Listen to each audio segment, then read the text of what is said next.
Welcome, church tech leaders. Hey, if you've ever felt that pre-service pressure, that little knot in your stomach, you are definitely in the right place. Today, we're going to dive into how the latest features in Home Assistant can seriously simplify your worship technology and just make your Sundays so much smoother. We're talking dashboards, automations, and yeah, even voice control. We've all been there, right? I mean, that moment right before the service starts. Your hands are hovering over the soundboard, the lighting console, just praying everything goes off without a hitch. The stress of managing all that live worship tech is absolutely real. But what if a lot of that could just disappear? All right, so let's start by just naming the problem. Before we jump into all the cool solutions Home Assistant offers, I think it's really important to get on the same page about the common challenges the tech teams, whether you're a team of 1 or a team of 20, face every single week. You know the scene. You're trying to juggle the lights, the sound, the presentation slides all at once. There's that constant nagging fear in the back of your head of hitting the wrong button right in the middle of the sermon. And, because different volunteers are on duty, the setup can feel kind of inconsistent from one Sunday to the next. All these manual tweaks, they just eat up valuable time and they make training new team members a real headache. So, how do we fix all this? Well, the answer is to create a single simplified mission control.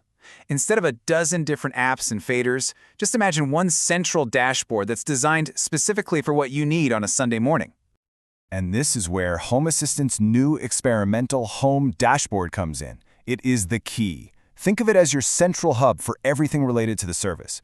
Seriously, no more jumping between different apps or physical consoles for the basic stuff.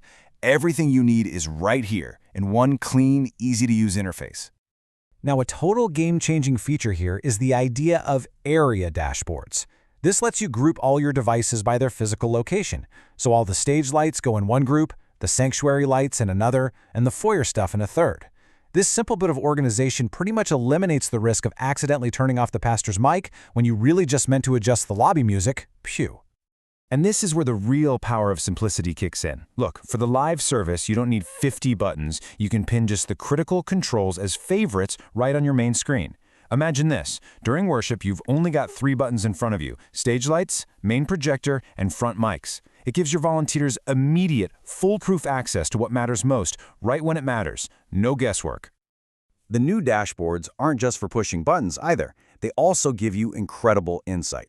With these new tile cards, you can see not just the current status of a device, but also its recent history, just at a glance. You can think of it like having an instant replay for all of your tech. And here's a perfect example of why that is so powerful. Let's say a worship leader's mic was clipping last week, right? Instead of just guessing what happened, you can literally pull up the history graph, see exactly when the audio peaked, and then make a precise adjustment for this week's rehearsal. It totally transforms you from being reactive to proactive. Okay, so now let's see how this all builds into an even more powerful tool. Once your devices are all organized and you can see what's going on, the next step is to make them work for you, automatically. Just think of automations as your virtual tech assistant who never, ever misses a cue. And the great news here is that the 2025.9 update for Home Assistant brought in a completely redesigned automation editor. It's way more intuitive and, this is crucial, it's mobile-friendly. What that really means is you can build or tweak a pretty complex workflow right from your phone during rehearsal. This makes automation accessible to everyone on the team, not just the one super techie person. So just how powerful is this? Well, imagine creating a service mode automation. With a single tap of one button, a whole sequence just kicks off. The sanctuary lights dim down, the projectors fire up, the thermostat adjusts for a full room, and all the essential audio gear powers on. All of it perfectly synchronized every single time. It's amazing. Now, what if your hands are busy on the soundboard? This is where it gets really cool. Home Assistant has dramatically improved its voice control with something called fuzzy matching. Basically, it means it can understand what you want, even if you don't use the exact, perfect command phrase. You can just say something totally natural, like, "Hey, lower the stage lights a bit," and the system just gets the intent. You don't have to memorize these rigid robotic commands. It's fluid, it's intuitive, and it's so incredibly useful when you're right in the middle of a live service. All right, this is a brand new feature that is all about safety and preventing those heart-stopping mistakes.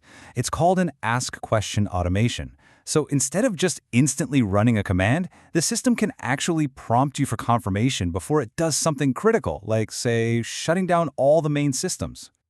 So here's how that works in the real world. When you trigger the end of service automation, instead of just instantly killing the lights, Home Assistant asks, either through a speaker or maybe a notification on your phone, turn off sanctuary lights? If you say yes, it proceeds. If you say no, the whole thing is canceled. This simple interactive step is such a powerful safeguard against accidentally ending the service 10 minutes early. Okay, so we've seen the dashboard, and we've seen the awesome new automation tools. Now let's put it all together and actually build a complete, seamless workflow that can carry you through an entire Sunday, from the very first rehearsal all the way to the final cleanup. So this is what that beautiful seamless workflow looks like in practice. You can create different modes for each phase of the day. You walk in, you tap rehearsal mode, and boom, the stage work lights come on, but the main speakers stay off. Then you tap service mode, and the entire atmosphere changes. Stage lights on, house lights dim, all the audio is active. And finally, cleanup mode brings all the house lights up and safely powers down all the sound gear. 3 taps for a perfectly managed Sunday. So what does all this tech really achieve? Well, it means way less stress for your volunteers. It means fewer distracting mistakes happening during live worship. It delivers a consistent, professional experience for your congregation every single week. It ensures safer equipment shutdowns. And, ultimately, it just contributes to a better, more focused experience for everyone in the room. And I really want to leave you with this thought. This isn't just about cool gadgets or blinking lights. It's about empowering your team to serve more effectively. With a system like this, you free them up from just running the tech, so they can actually focus on leading worship with excellence. So I'm going to end with a question for you. Looking at all these possibilities we just talked about, what is the very first automation you're going to build this week? Maybe it's that one-tap service mode, or maybe just a simple scene for the announcements. Whatever it is, I really encourage you, start small and just see how much smoother your next Sunday can be.